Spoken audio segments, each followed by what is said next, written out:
Hey everybody, thanks for joining as we wrap up Celebrate Like a Pro presented by Michelob Ultra.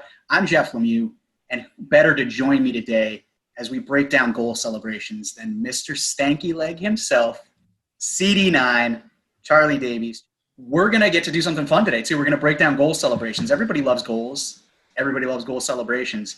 And we're going to talk about all 16 goals that were on the bracket for Celebrate Like a Pro presented by Michelob Ultra. But first, I want to ask you, what are, in your mind, the elements that make up the perfect goal celebration? Usually energy, passion, and the purpose of the celebration.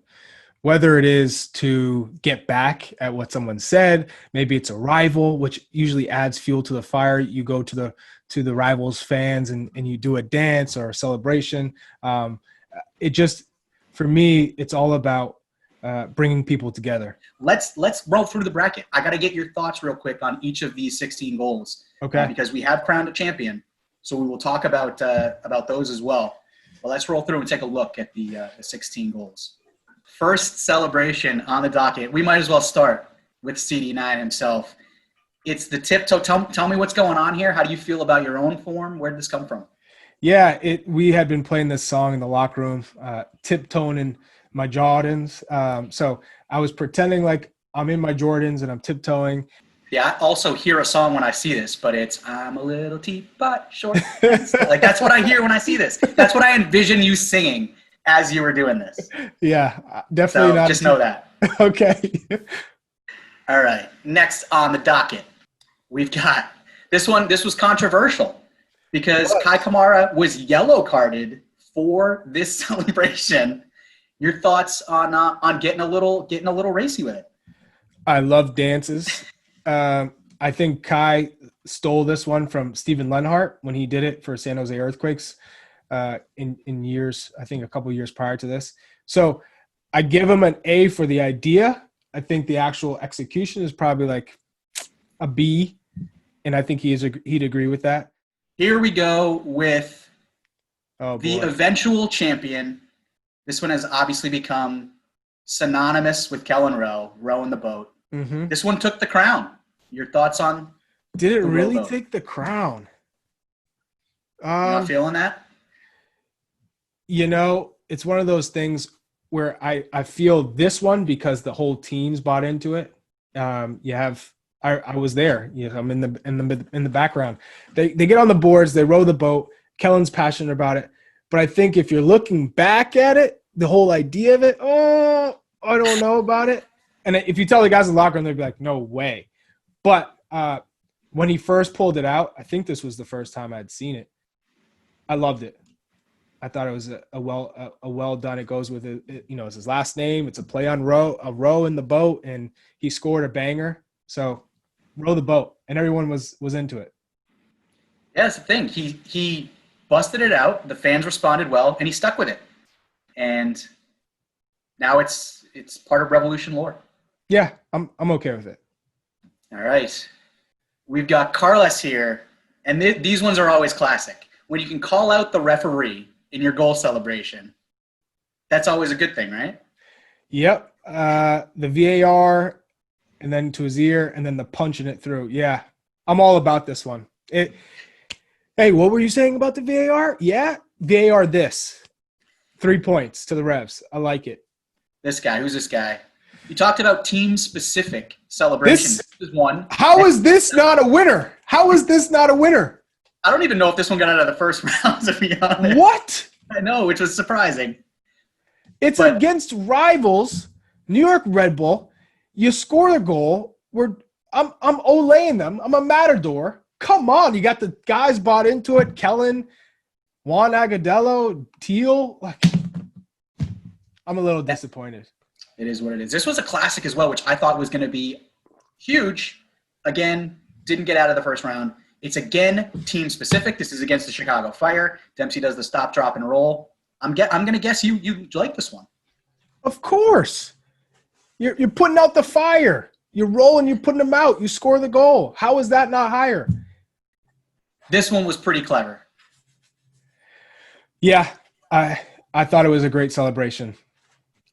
And I thought about that too, but I was like, nah, can't do it. Because Diego had already done it? Had Diego already done it at this point? No Okay. one had done it yet.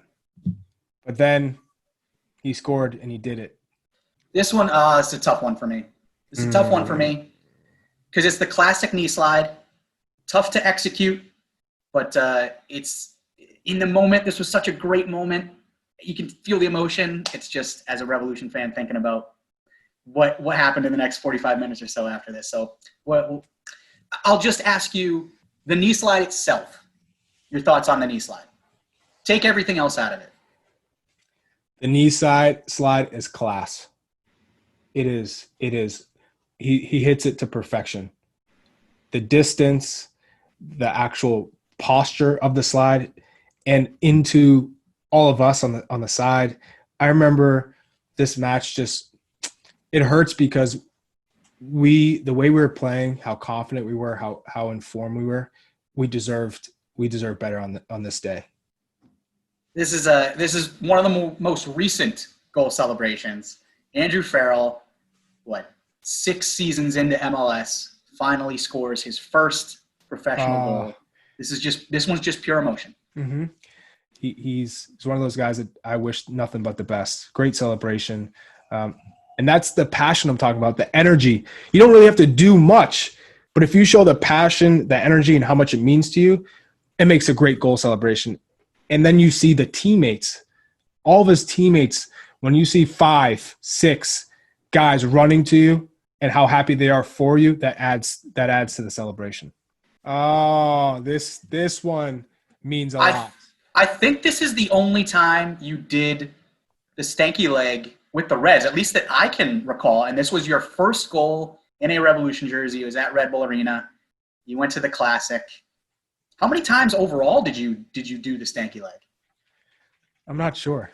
But you did. This kind of became the Charlie Davies. Are you okay with people kind of associate the stanky leg with Charlie Davies? Yes.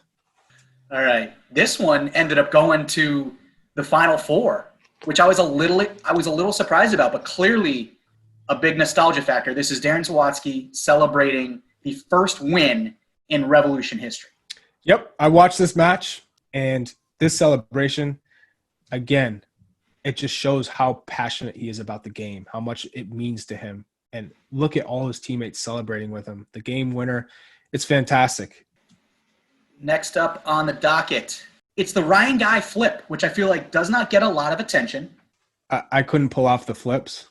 I wasn't a flipper. And I always thought about training to learn how to flip because I thought it was so cool. It probably should get more credit than it does. But it seemed like it might have been like the 5th goal in a 5-0 win because it doesn't seem like there's so much passion or there's so yeah, for me, it wouldn't be as high.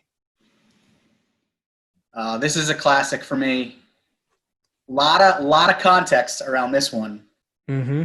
And my favorite is that a lot of the context revolves around Bruce Arena because this "Why Not Taylor" sign was in reference to the fact that Taylor had not been picked for the 2006 World Cup team by Bruce Arena. So there's a little bit of a personal slight to it as well. Your thoughts on this one?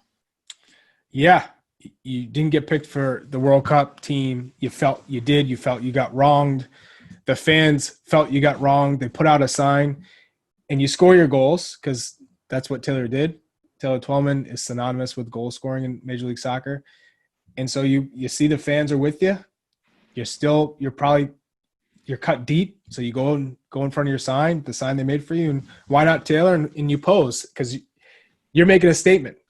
All right. We're getting down to the last few here.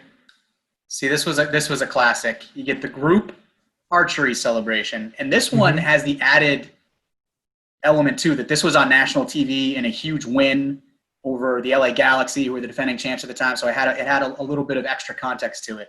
But your thoughts on the group archery celebration? It seems like Lee and Juan had good timing and chemistry on this. So they've practiced because you're not getting the timing like this where it's spot on without practice. Yeah. You even got Jerry Bengtson, who has no idea, but he just He follows. I like it. And then rounding it out, this is a classic. It's the Dubé dance, which was part of his heritage. Your thoughts on the Dubé dance? You throw that in, the heritage part. I love it because it's different. It's unique. You love unique goal celebrations as well. And so the guys are all into it. It's a great celebration. All right. Well, Charlie, we really appreciate you taking the time, man. An absolute blast, taking a little trip down memory lane to look at some of these celebrations and appreciate your insight. I don't think we could have had anybody better to talk about goal celebrations.